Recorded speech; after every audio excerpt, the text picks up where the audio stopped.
Dramatic and intense lighting, incredible attention to detail, beautifully combined colors, hot anime boys. And girls, name one thing you really like about your favorite artist. Now, how can you effectively study them so you can too emulate your favorite aspects about their art into your own illustrations? In this video, I'll be teaching you how to successfully copy study your favorite artist by copy studying one of my favorite artists, Asuka, as well as creating my own artwork based on her workflow and clearing out some of the most common misconceptions when it comes to copy studying other artists. Now, if you don't know who or Asuka is, as I'll be calling her as she really likes the character Asuka from Evangelion, is a professional illustrator who creates one of the most stunning artworks of the anime style industry. Like these from Evangelion, these ones from Mommy Assassin Your Forger, Arknights, and many others. At first I had decided that I'd create an original illustration that would integrate her art style, instead of selecting one of her illustrations to recreate and copy study. But it didn't go as smoothly because I started the study by going straight into drawing, which was a big mistake. You see, oftentimes it's really hard to guess how an artist has achieved a certain result in an illustration, so you end up basing your study on assumptions and your own experience. If, for example, you took one of Sam Does Art's illustrations, would you be able to correctly assume that he usually takes no more than 10 minutes to sketch before going straight to colors? Well, if you don't know, his sketches look like this before he starts adding colors. But unless you're familiar and have studied his workflow before, you'd either have to guess what he did or draw in the way you always draw if you want to copy study him. But integrating the workflow of the artist of your choice is fundamental in order to achieve their authentic art style. You could still use your own workflow and still get a similar result, but I think you could end up losing the essence and foundation of their art style that made you like the art in the first place. I started this before knowing what Asuka's workflow is like, so I had worked under the assumption that it was like this because her illustrations are anime style. I was following this method, but at this point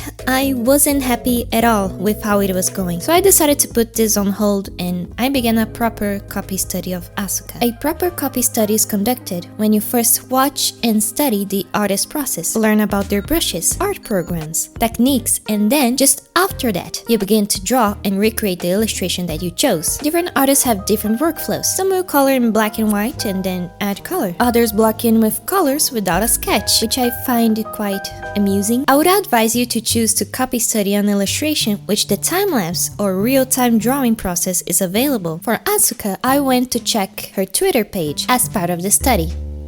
But unfortunately, Asuka doesn't give us much in terms of time-lapses or works-in-progress images. So I had to work with what I had, which was 4 episodes of an interview she gave to Pixiv and some unrefined art. What I realized after meticulously studying many of her illustrations is that I don't think she does line art, despite looking like she does. And also from the Pixiv interview, she says she does not use multiply or special blending layers because she thinks the colors look muddy.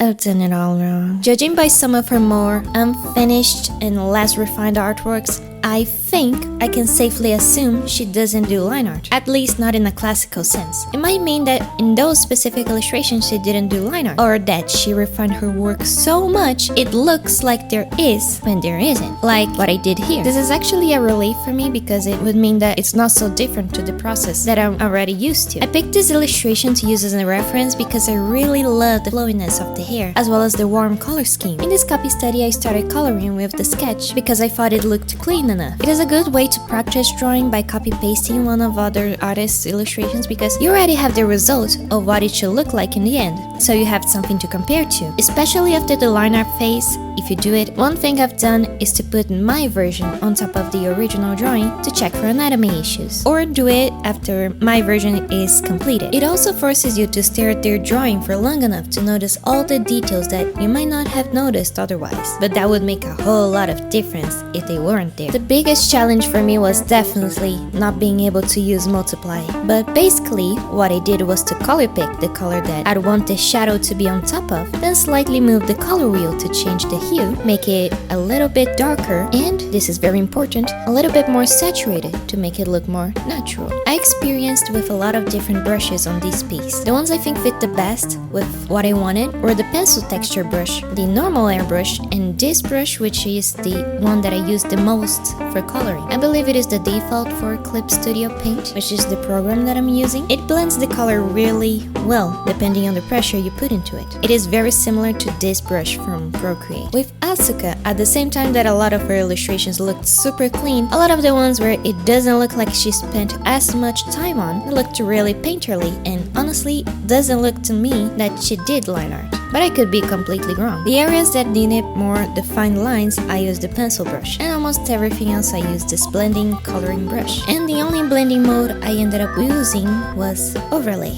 And with all of that, the copy study was complete, sort of. It's not completely finished and I could spend more time working on it to make it more refined. But I thought this was enough for me to understand a bit more of Asuka and go back to my main illustration. So my biggest issue was the colors that looked really gross. I don't have another word to describe it. But since Asuka said she doesn't really like using special blending mode layers, I erased the multiply layers and started by picking new colors for the base layers. The new base colors look like this. Compared to how she looked before, she looks way more vibrant, because now I chose the colors that I want to look more to define a product, instead of choosing these saturated colors that will rely on overlay or other layers to make them mix well together. I picked the background color as bright blue, so I could use this illustration from Asuka as a reference. Next step was adding more color variation. I made sure to give the area around the face stronger saturation to grab people's attention. For the clothes, I chose purple shadows to look more mixed with the hair. Making her blend with the background was also important, so using a little bit of light blue reflective light on the character helped mix her with the background more. And I'm not gonna lie, I had a weak moment here and I ended up using multiply, but I swear it was only this one time. Her pose felt like it was too restrained and stiff,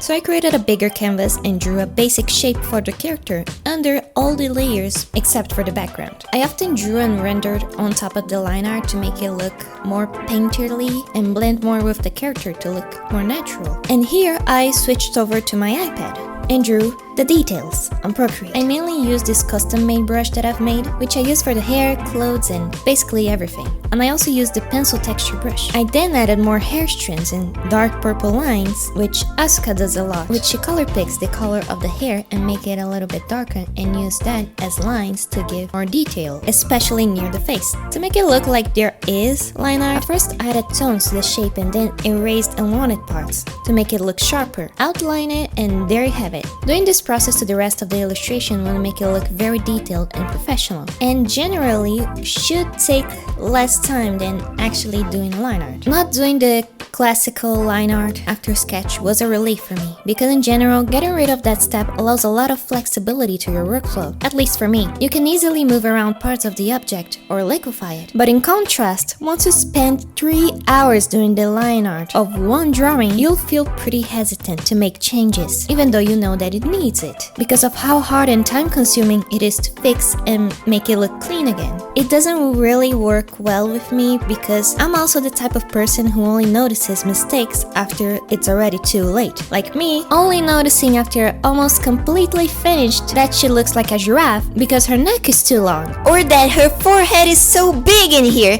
I could use it as a canvas and fit a whole other drawing in it. But it's only more noticeable for me after I added the colors. But anyways, I was going to finish this illustration completely, but I think this is enough for now. And half of the time I spent was literally just the line art. I'm sick of it. I'm quite happy with how it turned out. I will post it on Instagram once it's completely finished. Thanks for watching. Make sure to subscribe if you haven't already, and I will see you next time.